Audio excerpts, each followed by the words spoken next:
بڑے بزرگ ہیں، وہ کہتے ہیں کہ میں نے بلخ کے بادشاہ کو خواب میں دیکھا. میں نے بلخ کے بادشاہ کو خواب میں دیکھا. میں نے کہا تم تو تھے ہی نیک، تم کو اللہ نے بادشاہ بنایا تھا، لیکن یہ بتاؤ کہ بادشاہت کے بعد جو تم انتقال کیے، تمہارے انتقال کے بعد تمہاری کون سی نیکی اللہ کی بارگاہ میں کام آئی؟ دیکھنا موشان بھائی، دیکھنا، اور مشتاق بھی بیٹھے ہوئے ہیں، ہماری جماعت کے مبارک محسنین بیٹھے ہوئے ہیں. سننا، بلخ یمن میں ہے، یعنی اس بادشاہ سے پوچھا ایک بزرگ نے اس کا انتقال کے بعد کہ تمہاری کون سی نیکی تمہیں جنت میں لے گئی ہے؟ بتا دوں؟ ہاتھوں کو اٹھا کے بتائیں، بتا دوں؟ یاد رکھیں گے؟ پوچھا گیا، بزرگ نے پوچھا اس بادشاہ سے تیری کون سی نیکی کام آئی تو جنت میں گیا؟ تو نے غریبوں کو کھانا کھلایا ہے، کیا وہی نیکی؟ تو نے یتیم نوازی کی ہے، کیا وہی نیکی؟ تو نے بیواؤں کے سر پہ دوپٹے رکھے ہیں، کیا وہی نیکی؟ تم نے جانوروں کے حقوق ادا کیے ہیں، کیا وہی نیکی کام آئی؟ تو نے بادشاہت کے دور میں اپنی رعایا کا، اپنی پبلک کا خیال رکھا ہے، کیا وہی نیکی تیرے کام آئی ہے؟ تو اس نے کہا نا نا نا، یہ ساری نیکیاں میرے کام نہیں آئیں. جواب سنیے گا، بالکل محبت سے بیٹھے رہیے گا، پوری دنیا سن رہی ہے، دیکھ رہی ہے. یہ صدام بھائی کے چینل ہے، مدنی نعت انفو کے ذریعے سے پوری دنیا سنے گی، دیکھے گی، آج بھی اور بعد میں بھی. تو پوچھا گیا تیری کون سی نیکی کام آئی تیرے مرنے کے بعد؟ غور سے سننا، اسے یاد کرنا. کیا تو قرآن پڑھتا تھا، وہ نیکی تیرے کام آئی؟ تو نے اللہ کے گھر میں جاروب کشی کی، وہ نیکی کام آئی؟ تو نے غریبوں کا حق ادا کیا، وہ نیکی کام آئی؟ تو نے گرمی کے دنوں میں اپنی چھتوں پر جانوروں کے، پرندوں کے پینے کے لیے پانی کا بوٹل رکھ دیا تھا، اس سے وہ بڑے سے گملے رکھ دیے تھے، اس سے کچھ تجھے فائدہ ملا؟ اس نے کہا نہیں، میری یہ ساری نیکیاں میرے کام نہیں آئیں. تو بزرگ نے پوچھا پھر کون سی نیکی تجھے جنت میں لے گئی؟ وہ کہتے ہیں کہ میرے انتقال کے بعد اللہ تبارک و تعالیٰ نے مجھ سے کہا اے میرے بندے، تو نے نیک کام کیا ہے، بادشاہ تو تھا ہی تو نیک کام کرتا تھا، لیکن ایک نیکی تجھے جنت میں لے کے جائے گی. اس نے کہا میرے مولا وہ نیکی کون سی ہے؟ اللہ فرماتا ہے وہ نیکی تم نے کی بھی نہیں، وہ نیکی تو نے کی ہی نہیں، جو کی نہیں وہی نیکی تجھے جنت میں لے کے جائے گی. اس نے کہا میرے مولا وہ نیکی جو میں نے کی نہیں وہ جنت میں لے کے جائے گی، وہ آخر نیکی کون سی ہے؟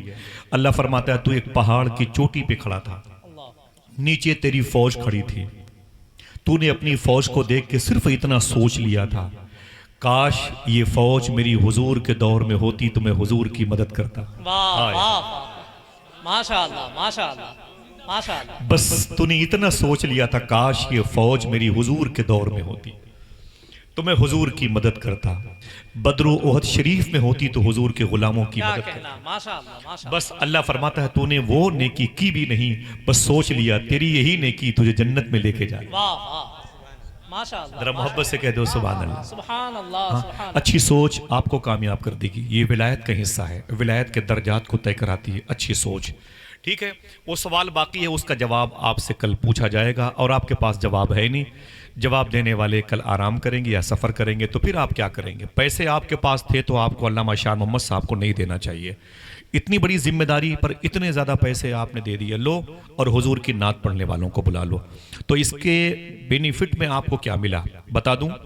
ذرا ہاتھوں کو اٹھا کے سبحان اللہ کہہ سکتے ہیں؟ سبحان اللہ سبحان اللہ. جواب سنیے گا، کل لوگ سوال کریں گے، دوسرے عقیدے کے لوگ سوال کریں گے، دوسرے مکتب فکر کے لوگ آپ سے سوال کریں گے، آپ کو جواب دینا ہے انشاءاللہ. بولے انشاءاللہ. ایک نام ہے امام جلال الدین سیوطی رحمت اللہ تعالی علیہ. ماشاءاللہ. امام جلال الدین، اگر امام نہ یاد رہے، سیوطی نہ یاد رہے تو جلال الدین تو ضرور یاد رہے. ماشاءاللہ. ٹھیک ہے، اور اگر یہ بھی نہ یاد رہے تو گرمی کے موسم میں ٹمپریچر دیکھ کر کے سامنے والے کا جلال دیکھ کر کے یہ نام یاد رہے گا. ماشاءاللہ ماشاءاللہ. ٹھیک ہے، امام جلال الدین سیوطی رحمت اللہ تعالی، بڑے بزرگ گزرے ہیں. امام جلال الدین، یہ نام آپ لے سکتے ہیں؟ یہ نام آپ لے سکتے ہیں؟ امام، آواز کمزور ہے، اونچی بولیں. دیکھنا ہوں، مجھے یہ دیکھنا ہے کتنی دیر کے بعد سب کی آواز آتی. امام جلال الدین سیوطی رحمت اللہ تعالی علیہ. سبحان اللہ، بہت بہت شکریہ. وہ فرماتے ہیں، امام سیوطی فرماتے ہیں کہ میں قبرستان کے قریب سے گزرا، میں قبرستان کے قریب سے گزرا تو میں نے کیا دیکھا کہ ہر قبروں میں مجھے نور نظر آ رہا تھا. ماشاءاللہ ماشاءاللہ. آواز آپ کی بلند ہوگی تو مجھے لگے گا کہ آپ سننے کے ارادے سے بیٹھے ہو، ورنہ کل آپ جواب دے نہیں پائیں گے، پھر فون کریں گے علامہ شاہ محمد صاحب کے پاس، صدام بھائی کے پاس، اظہر بھائی کے پاس، اور کہیں ٹیلی فون نہ لگا تو آپ چائے سے محروم ہو جائیں گے. اس ہوٹل چائے خانے پر آپ کی رسوائی ہو جائے گی۔ جواب سنیے، پیسے کمائے آپ نے، خرچ ادھر کیوں کیے؟ بیٹی انتظار کر رہی ہے اچھے کپڑے کا، بیٹا انتظار کر رہا ہے اپنی خواہشات کی تکمیل کا، سمجھ رہے ہیں کیوں پیسے ادھر خرچ کیے؟ جواب سننے کے لیے آپ کو سامنے والے کو لاجواب کرنے کے لیے اسے یاد کرنا پڑے گا۔ امام سیوطی فرماتے ہیں میں قبرستان کے قریب سے گزر رہا تھا تو میں نے کیا دیکھا، جتنی قبرستان میں قبریں تھیں ان قبروں میں مجھے نور نظر آ رہا، ماشاءاللہ ماشاءاللہ، قبروں میں مجھے نور نظر آ رہا تھا، ساری قبروں میں مجھے نور نظر آیا، لیکن میں نے غور سے دیکھا تو ایک قبر میں زیادہ نور نظر آیا، ماشاءاللہ ماشاءاللہ، ایک قبر میں زیادہ نور نظر آیا تھا۔ تو امام سیوطی فرماتے میں اس کے قریب گیا، میں نے جانے کے بعد اس قبر کے بزرگ سے، مردے سے بات کرنی چاہیے۔ صاحب کشف بزرگ تھے، صاحب کشف تھے، وہ مالک تھے، کشف قبور کا علم رکھتے تھے، قبر کے اندر ہو کیا رہا اس کا انہیں علم ہوتا تھا۔ امام سیوطی پہنچے اس قبر کے قریب اور آواز دی، او صاحب قبر، یہ بتا اس قبرستان میں ہر قبر میں نور کیوں نظر آ رہا؟ بیٹھے عمران بھائی۔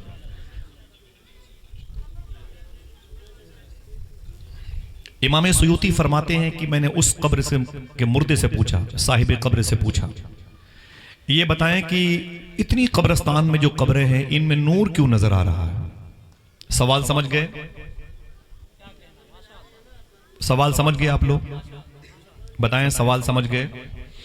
میں نے پوچھا اتنی قبروں میں نور کیوں نظر آ رہا ہے؟ امام سیوطی فرماتے ہیں کہ میں نے پوچھا اس صاحب قبر سے، اتنی قبریں ہیں اس قبرستان میں، ہر قبروں میں مجھے نور نظر آ رہا ہے اور تیری قبر میں زیادہ نور نظر آ رہا ہے، ماشاءاللہ ماشاءاللہ، یہ بتا اتنی قبروں میں نور کیوں نظر آ رہا ہے؟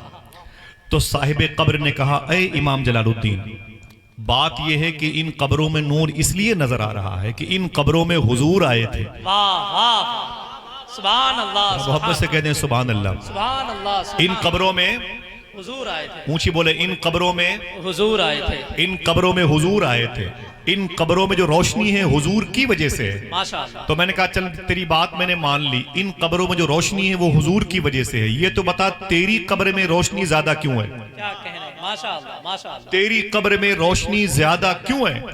تو اس صاحب قبر نے کہا، اے امام سیوطی، بات یہ ہے کہ ان قبروں میں حضور آئے تھے اس لیے تھوڑی روشنی ہے، میری قبر میں اس لیے زیادہ روشنی ہے کہ حضور آئے بھی تھے، مسکرائے بھی تھے، سبحان اللہ سبحان اللہ، زندہ باد زندہ باد، حضور آئے بھی تھے اور مسکرائے بھی تھے، کیا ہاتھ اٹھا کے بول سکتے ہیں نور والا آیا ہے؟ نور لے کر آیا ہے، نہ اونچی آواز میں، نور والا آیا ہے، نور لے کر آیا ہے، کیا آپ نے دعائیں نہیں مانگی؟ سنا ہے آپ ہر عاشق کے گھر تشریف ماشاءاللہ لاتے ہیں، ماشاءاللہ ماشاءاللہ، میرے بھی گھر میں ہو جائے چراغاں، یا رسول اللہ، میرے بھی گھر میں ہو جائے چراغاں، یا رسول اللہ، دکھا دو اپنا چہرہ پیارا پیارا یا رسول اللہ، کیا کہنا، خدا کا جیتے جی کر لوں نظارہ یا رسول اللہ، سبحان اللہ سبحان اللہ سبحان اللہ، خدا کا جیتے جی کر لوں نظارہ۔ یا رسول اللہ، میں نے کہا کہ اچھا تیری قبر میں نور زیادہ کیوں ہے؟ تو جواب آیا کہ بات یہ ہے کہ میری قبر میں حضور آئے بھی تھے اور مسکرائے بھی تھے۔ مجھے جواب مل گیا، اب جو جواب آپ کو کل بتانا ہے وہ یہیں سے یاد کر لیں۔ تو امام سیوطی فرماتے ہیں اچھا یہ بتا کہ تیری قبر میں حضور مسکرائے کیوں تھے؟ تیری قبر میں حضور مسکرائے کیوں تھے؟ تو اس صاحب قبر نے کہا بات یہ کہ میرا چھوٹا سا کاروبار ہے، چھوٹا سا گمتی میں چھوٹی سی دکان میری، اور روزانہ جب دکان میں بند کرتا تھا نا تو 1 روپیہ اپنے دکان کے غلے سے نکال کر کے ایک جھولے میں ڈال دیتا تھا، بس دکان بڑھا دیتا تھا، یعنی بند کر دیتا تھا معمول کے مطابق۔ 1 روپیہ روزانہ ایک تھیلی میں ڈال دیتا تھا، 30 دن میں 30 روپے ہو جاتے تھے، اور پورے سال میں یہی کرتا تھا۔ جب سال میں وہ تھیلی بھر جاتی تھی تو حضور کی میلاد اپنے دروازے پر منایا کرتا تھا۔ ماشاءاللہ ماشاءاللہ ماشاءاللہ، یہی وجہ ہے کہ حضور میری قبر میں آئے بھی تھے اور مسکرائے۔ مسکرائے بھی تھے، ماشاءاللہ ماشاءاللہ، اور کیا کیا ہے آپ نے؟ یہی تو آپ نے بھی کیا ہے۔ بچے جو پیسے اپنے بستے میں رکھے ہوئے تھے اسے بھی نکال کے دے دیا، جو بہنوں کے دوپٹے میں 10 روپے لپٹے ہوئے تھے اسے بھی بہنوں نے دے دیا۔ آئس کریم اور یہ اسپرائٹ تھم سب مازہ کا پینے کا وقت تھا، لیکن بچے بچیوں کے دل میں حضور کی محبت تھی۔ خدا کی قسم اپنے پیسے نکال کے دے دیا. 46 47 کے ٹمپریچر میں اپنے دروازے پر مدینے والے آقا کے فیضان کو بلا لیا. ماشاءاللہ ماشاءاللہ. کہاں کی امیری کہاں کی دولتیں، ایک طرف حضور کے عاشقوں کا ہجوم، ایک طرف ماشاءاللہ ماشاءاللہ. دنیاوی کام دھام اپنی جگہ، ذکر خیر الانام اپنی جگہ. تو یہ حضور کی محفل ہے جو آپ کے پیسوں کو ضائع ہونے سے بچا دیتی ہے. یہ حضور کا عشق ہے جو آپ کے 10-20 روپے کی مبارک کوشش اور بسیار اور کامیاب کوشش کو آپ کی مغفرت کا سامان بنا دیتی ہے. الحمدللہ رب العالمین. اس مبارک محفل میں بڑے بڑے جلسے ہوتے ہیں. میں نے 30 سال سے کرتے کرتے تھک گیا. اب تو بڑے جلسوں کا نام سن کے ٹیلی فون بند کر دیتا ہوں. اور 10-20 لوگوں کی میلاد کی محفل ہو، آپ سب کے ہاتھ پاؤں دبا دبا کے مدینے والی کی باتیں کرنے کی خواہش پیدا ہوتی ہے. زیادہ بھیڑ بھاڑ سے دل اچٹ سا گیا ہے. لمبے لمبے سفر سے اب دل اچٹ ہو گیا، اور بس ایک ہی سفر کرنے کا دل کہتا ہے، وہ بغداد شریف کا. سرکار غوث پاک کے ابھی 1 ہفتہ ہوا بغداد شریف سے آیا ہوں واپس. 7 دن غوث پاک کی بارگاہ میں تھا، 8 دن مولا حسین کی بارگاہ میں کربلا اور نجف اشرف میں. اللہ تعالیٰ اس سعادت سے آپ سب کو مالا مال فرمائے. آپ کے پیروں میں بغداد کی مٹی لگی ہو تو پھر میں اسے بوسہ دوں، آپ کی جوتیوں کو اپنے سر پہ رکھوں اور آپ کو اپنے لیے مغفرت کا سامان بناؤں. اللہ نے اپنے حبیب صلی اللہ علیہ وسلم کی زبان سے ایک جملہ ظاہر فرمایا. یہ جملہ حضور کے پاکیزہ احادیث کریمہ کی برکات سمیٹے ہوئے. النکاح من سنتی، نکاح میری سنت ہے. شادی وغیرہ کے دن چل رہے ہیں، تھوڑی سی بات ہوگی، زیادہ نہیں، کیونکہ بھیڑ بہت ہے. اچھے لوگوں کی بھیڑ میں گفتگو بہت دیر تک نہیں ہونی چاہیے. حضور کا ایک ارشاد ہے جو آپ کے 10 20 25 50 روپے شادی کے کارڈ پر لکھا ہوتا ہے، النکاح من سنتی، نکاح میری سنت ہے. اس کے معنی کیا ہوتے ہیں؟ نکاح، وہ جو شادی کے کارڈ پہ لکھا ہوتا ہے اوپر النکاح من سنتی، اس کے معنی کیا ہوتے ہیں؟ نکاح، بولتے رہیے، نکاح میری سنت ہے. حضور کا یہ قول ہے، قال النبی صلی اللہ علیہ وسلم النکاح من سنتی، نکاح میری سنت ہے. اس کے بعد کیا لے، فمن رغب عن سنتی فلیس منی، جس نے میری سنت سے انحراف کیا، جس نے میرے آئین کو قبول نہ کیا، جس نے میرے آرٹیکل کو قبول نہ کیا، جو میرے سسٹم کے خلاف رہا، حضور فرماتے ہیں فلیس منی، وہ مجھ میں سے نہیں ہے، مطلب میں اس کا ذمہ دار نہیں. توجہ ہے؟ یہ آپ کے ہر شادی کارڈ پر 8 روپے کا کارڈ ہو کہ 800 روپے کارڈ ہو، لکھا یہی ہوتا ہے، لکھا یہی ہوتا ہے. لیکن افسوس سنیں، اوپر لکھا ہوتا ہے شادی مبارک، مبارک چے معنی دارت، اوپر لکھا ہوتا ہے شادی خانہ آبادی، شادی گھر کی آبادی کے لیے. اوپر لکھا ہوتا ہے شادی مبارک، مبارک مین سے برکت والی. لیکن وہ شادی برکت والی نہیں ہو سکتی ہے جس شادی میں 3 دن ڈھول تماشے بجتے ہوں، لڑکے لڑکیاں ایک دوسرے کے چہرے پر کالک پوتتی ہوں، جہاں ناچ گانوں کا اتنا برا ماحول ہو کہ 3 دن تک یہ پتہ ہی نہیں چلتا کہ یہ گھر اپنوں کا ہے کہ غیر کا. مدینے والے آقا صلی اللہ علیہ وسلم نے 2 باتیں فرمائی ہیں، 2 باتیں فرمائی ہیں جب زمین کی مٹیاں اللہ کے عذاب کو آواز دیتی ہیں. ایک اس وقت جب مردے ہوتے ہیں گھر میں اور ماں بہنیں بے پردہ ہو کر چیخ کر کے روتی ہیں، اور دوسرے غیر مردوں کی نگاہیں ان کے برہنہ سروں کو تاکتی ہیں. دوسری بات میرے آقا صلی اللہ علیہ وسلم نے ارشاد فرمایا، وہ موقع جب گھروں میں شادی کا دن آتا ہے تو آگے پیچھے دنوں میں لوگ اپنے گھروں میں گانے بجانے کا اس طریقے سے استعمال کرتے ہیں کہ شیاطین بھی پناہ مانگ جاتا ہے. اس وقت زمین اللہ کو عذاب کے لیے بلاتی، سمندر کی لہریں کہتی ہیں میرے مولا عذاب بھیج دے، پہاڑ کہتے ہیں میرے مولا عذاب بھیج دے، یہ بندے بہت ظلم کر رہے ہیں. یہ عذاب اللہ کے جلال کو ظاہر کرتا ہے، یہ ہمارا عمل. آئیے حضور کے اس مبارک قول پر دیکھیں. حضور فرماتے ہیں النکاح من سنتی، نکاح میری سنت ہے. نہ کوئی بولے، نہ کوئی اٹھے، نہ کوئی نعرہ لگائے. تھوڑی دیر گفتگو سن لیں.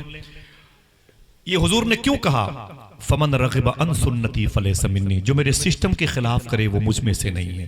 یہ یورپ میں کیا ہو رہا ہے، لڑکیاں لڑکیوں کے ساتھ شادیاں کر رہی ہیں، لڑکے لڑکوں کے ساتھ شادیاں کرتے ہیں. تقریباً 5-6 سال پہلے دہلی کے جنتر منتر گراؤنڈ میں بھی کچھ ایسے اوباش قسم کے لوگوں نے اسٹرائک کیا تھا. ہندوستان سے اس قسم کے سنویدھان میں تبدیلی کی بات کی تھی. ہم لڑکیاں لڑکیوں سے شادی کرنا چاہتی ہیں, ہم لڑکے لڑکوں سے شادی کرنا چاہتے ہیں. اس قسم کے بیہودہ رسموں کے مالکان کے بارے میں حضور نے کہہ دیا فمن رغب عن سنتی فلیس منی. سمجھ گئے؟ اب اتنی آسان بات اس کے بعد شروع ہو جائے گی. حضور فرماتے ہیں وہ مجھ میں سے نہیں جو میرے سسٹم کے خلاف کرتے ہیں. حضور کا سسٹم کیا ہے؟ شادی وغیرہ کا دن چل رہے ہیں, 20-20 لاکھ روپے ہیں, پھر بھی لڑکی کی جلی ہوئی لاش 3 دن کے بعد اخبار میں ملتی. باپ نے اپنا گردہ بیچ دیا اپنی بیٹی کی شادی کے موقع پر, پھر بھی اس کی بیٹی کے چہرے پر لوہے کی سریا کے نشان نظر آتے ہیں 1 ہفتے کے بعد. کیا بات ہے؟ بات یہ ہے کہ ہم نے شادی خانہ آبادی کو بربادی کے زمرے میں لا کے رکھا ہے. ہم نے شادی مبارک کو غیر مبارک بنا دیا ہے. آئیے دیکھیں حضور صلی اللہ علیہ وسلم نے کہ سب سے پہلی شادی فرسٹ میرج کیسے ہوئی. میری گفتگو 2 موضوع پر ہے. ایک تو حضور کی شادی ہے, ایک حضور کی بیٹی فاطمہ کی شادی. وقت کم ہے اس لیے میں حضور کی بیٹی مخدومہ فاطمہ کی شادی کی بات کروں گا. کسی موقع پر آیا تو ان علماء کے قدم کو چوم کر کے حضور کا پہلا نکاح, حضور کی پہلی شادی, حضور کے پہلے میرج کے بارے میں بات کروں گا انشاءاللہ. حضور فرماتے ہیں ان نکاح من سنتی, نکاح میری سنت ہے. اونچی بولے نکاح, بچے زور سے بولے نکاح میری سنت ہے. حضور نے اس قول پر جب خود عمل کیا, امی خدیجہ سے شادی فرمائی. اس کے بعد حضور صلی اللہ تعالی علیہ وسلم کی 4 بیٹیاں ہوئیں. کتنی؟ یہ جو جن کے سروں پر تاج مبارک ہے, میرا دل کہہ رہا ہے کہ میں ان کو اونچی جگہ پر بٹھاتا ہوں. ماشاءاللہ سبحان اللہ ماشاءاللہ. اعلیٰ حضرت سرکار کے سگے خالہ زاد بھائی سرکار خواجہ نبی رضا شاہ لکھنوی رحمت اللہ تعالیٰ علیہ سے جو رشتہ نور آگے بڑھائے, خواجہ حسن شاہ بنسوری شریف تک پہنچا. سرکار نواب علی شاہ شہنشاہ قاضی پور شریف, سرکار فیض العارفین, سرکار مختار شاہ رحمت اللہ علیہ آپ کے دیارات. ایسی باکمال اور محبت والی سلسلے کی یہ کڑیاں ہیں. سرکار فیض العارفین کے جو قدم آئے, اللہ ان کے قدم کی برکتوں سے زندوں اور مردوں سب کی مغفرت فرما دے. آمین آمین آمین یا رب. اچھا عجیب بات ہے, لوگ اپنی کرسیاں تو دے دیتے ہیں مولانا شان بھائی, لوگ اپنی پلنگ بھی دے دیتے ہیں, اپنی چارپائی بھی دے دیتے ہیں, لیکن یہ عجیب پیارا سلسلہ ہے. اس سلسلے میں بڑے بڑے شیوخ اپنے مریدوں کو اپنا تاج دے دیتے ہیں, ماشاءاللہ ماشاءاللہ, جبکہ تاج جلدی کسی کو دیا جاتا نہیں. بہت بڑی نعمت ہے, اللہ اسے مبارک فرمائے. آمین کہہ دو. سننا غور سے اپنے ان بزرگوں کی موجودگی میں. میرے آقا فرماتے ان نکاح من سنتی, نکاح میری سنت ہے. نکاح ہاتھوں کو اٹھا کے بولو زور سے, نکاح میری سنت ہے. ان باتوں کو یاد کرنا. میری بہنیں جہاں کہیں بھی ہوں تھوڑی دیر کے لیے خاموش بیٹھ جائیں, اس کے بعد میں ان کے وسیلے سے دعا مانگوں گا, اللہ اس محفل کو قبول فرما لے. حضور کی پہلی شادی ہوئی امی خدیجہ کے ساتھ. ان سے 4 بیٹیاں پیدا ہوئیں, مخدومہ زینب, رقیہ, ام کلثوم اور فاطمہ. ان میں سے 3 بیٹیاں مخدومہ زینب, رقیہ, ام کلثوم جن کی شادیاں عثمان غنی کے ساتھ ہوئیں, سرکار حارث کے ساتھ ہوئیں. ایک بیٹی کے بعد حضور کی دوسری بیٹی سرکار عثمان غنی کی نکاح میں آئی. میرے بریلی کے امام نے کہا تھا نور کی سرکار سے پایا دشالہ نور کا, ہو مبارک تم کو ذوالنورین جوڑا نور کا. اس کے بعد حضور صلی اللہ علیہ وسلم کی چوتھی بیٹی ہیں حضرت فاطمہ. ہاتھ اٹھا کے بولے کون؟ یہ باتیں ریکارڈ ہو رہی ہیں, دیکھ رہے ہیں آپ, مدنی نات انفو کے ذریعے سے ریکارڈ ہو رہی ہیں. پھر سے بولیں کیا نام ہے حضور کی چوتھی بیٹی کا؟ حضرت فاطمہ. حضرت فاطمہ. سبحان اللہ. سرکار غوث اعظم کی بارگاہ میں ایک شخص نے کہا کہ حضور میری 3-4 بیٹیاں ہیں, میری بیٹیاں شادی کے لائق ہیں, کون سا عمل کریں کہ اللہ میری بیٹیوں کے لیے رشتے عطا فرمائے؟ سرکار غوث اعظم فرماتے ہیں ان بچیوں سے کہہ دو روزانہ 111 مرتبہ پڑھا کریں یا فاطمہ یا فاطمہ یا. بہت بہت شکریہ. کیا پڑھیں گے؟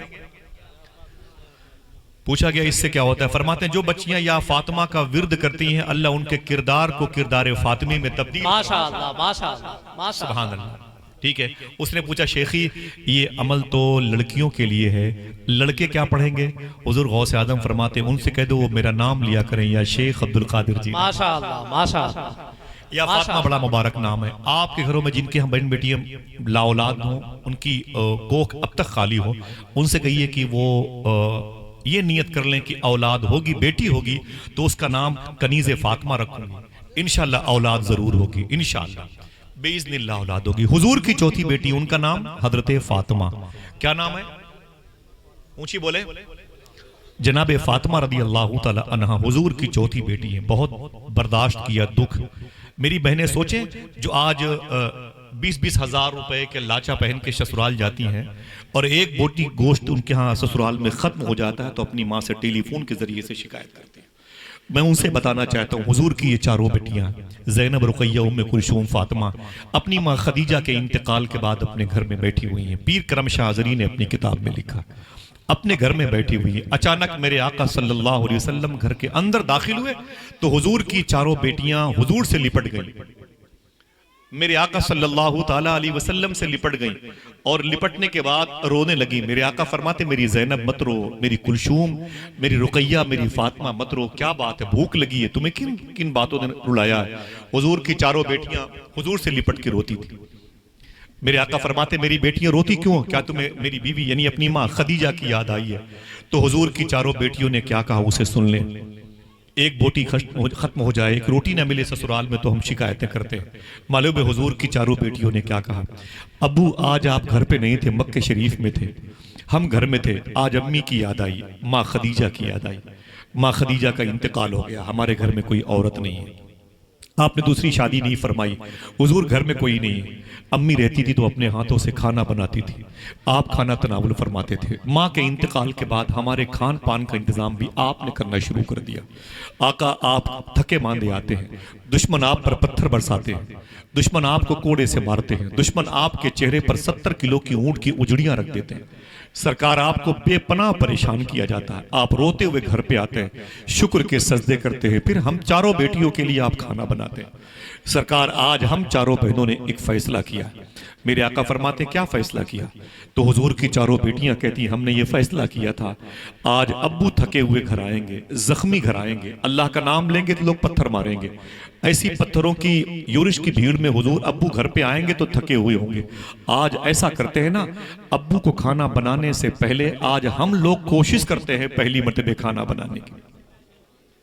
آج ہم چاروں بہنوں نے سوچا کہ آج ابو کے لیے کھانا بنائیں گے. اب تک میری ماں کے انتقال کے بعد میرے باپ نے کھانا بنایا. آقا کریم صلی اللہ علیہ وسلم اپنی بیٹیوں کے لیے کریم بن کے آئے تھے. میرے آقا صلی اللہ علیہ وسلم فرماتے پھر کیا ہوا؟ حضور کی بیٹیاں کہتی ہیں کہ ابو کھانا ہم بنا رہے تھے، کوئی لکڑیاں ڈال رہا تھا، کوئی پتیلی صاف کر رہا تھا، کوئی پانی ڈال کے لکڑی کو جلتے ہوئے دیکھنے کی صورت میں اس پر چاول ڈال رہا تھا. ہر شخص امی خدیجہ کے کردار کو یاد کر کے کھانا بناتا تھا. کہیں امی خدیجہ بیٹھتی تھی جہاں پر وہاں میری بڑی بہن بیٹھی ہوئی تھی، یہاں فلاں بیٹھی تھی. ہم باتیں کرتے جاتے تھے، ماں کو یاد کر کے روتے جاتے تھے اور سوچتے تھے کہ آج اگر کھانا بن گیا تو ابو کو اپنے ہاتھوں سے کھانا کھلاؤں گے. میرے آقا فرماتے ہیں پھر میری بیٹیوں رونے کی وجہ کیا ہے؟ حضور صلی اللہ علیہ وسلم کی بیٹیاں کہتی ہیں ان قریب تھا کھانا بن چکا، کھانا پک ہی گیا تھا، اچانک دروازے پر گالی گلوچ کی آواز آئی. سنیے کھیل کود کی محفل نہیں. حضور کی بیٹیاں کہتی ہیں اچانک دروازے پر گالی گلوچ کی آواز آئی تو چاروں بیٹیاں سہم گئیں. دروازہ کسی نے زور سے لات مار کے کھول دیا.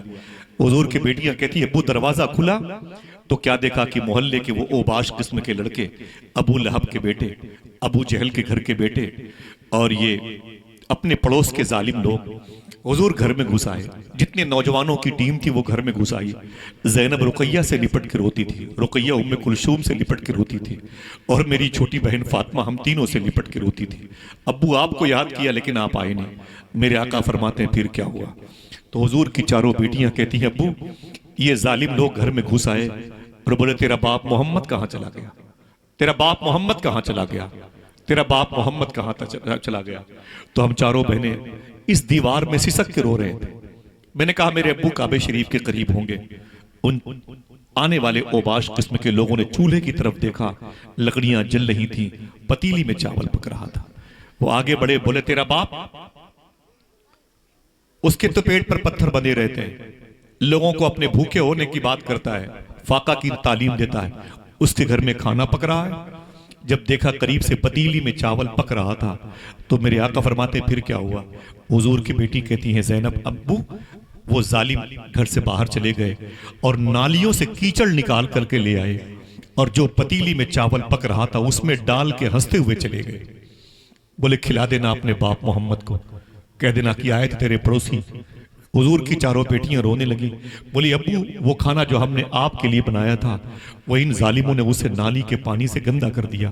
میرے آقا صلی اللہ علیہ وسلم نے ایک بات کہی تھی، حضور نے فرمایا تھا کہ اے میری بیٹی فاطمہ، زینب، رقیہ، ام کلثوم، سنو، ایک دن نہ ابو جہلی باقی رہیں گے، نہ ابو لہبی باقی رہیں گے، نہ ان کی اولادیں باقی رہیں گی، اگر باقی رہے گا تو اذانوں میں تمہارے باپ محمد کا نام باقی رہے گا۔ زندہ باد زندہ باد، خدا کی قسم بڑے بڑے پیسے والے زمین پر آتے رہیں گے لیکن مؤذن لہجہ نہیں بدلے گا، بڑے بڑے امیروں کے دروازوں پر دستک دینے والوں کی بھیڑ ہوگی لیکن اذانوں سے حسین کے نانا کا نام کبھی مٹایا زندہ جائے گا۔ باد، نعرہ تکبیر، اس نعرہ رسالت، اس بستی میں ایک شخص بھی زندہ رہے گا تب بھی حضور کے نام کی مجلسیں ہوتی رہیں گی، واہ واہ، لبیک یا رسول اللہ کے نعرے بلند ہوتے رہیں گے، ماشاءاللہ، تاجدار ختم نبوت کے عظیم الشان نعرے لگتے رہیں گے، ہم بیٹھے کی سو جائیں حضور کا ذکر ہمیں بیدار کرتا رہے گا۔ ماشاءاللہ، حضور کی یہی چوتھی بیٹی ہیں جسے فاطمہ کہتے ہیں۔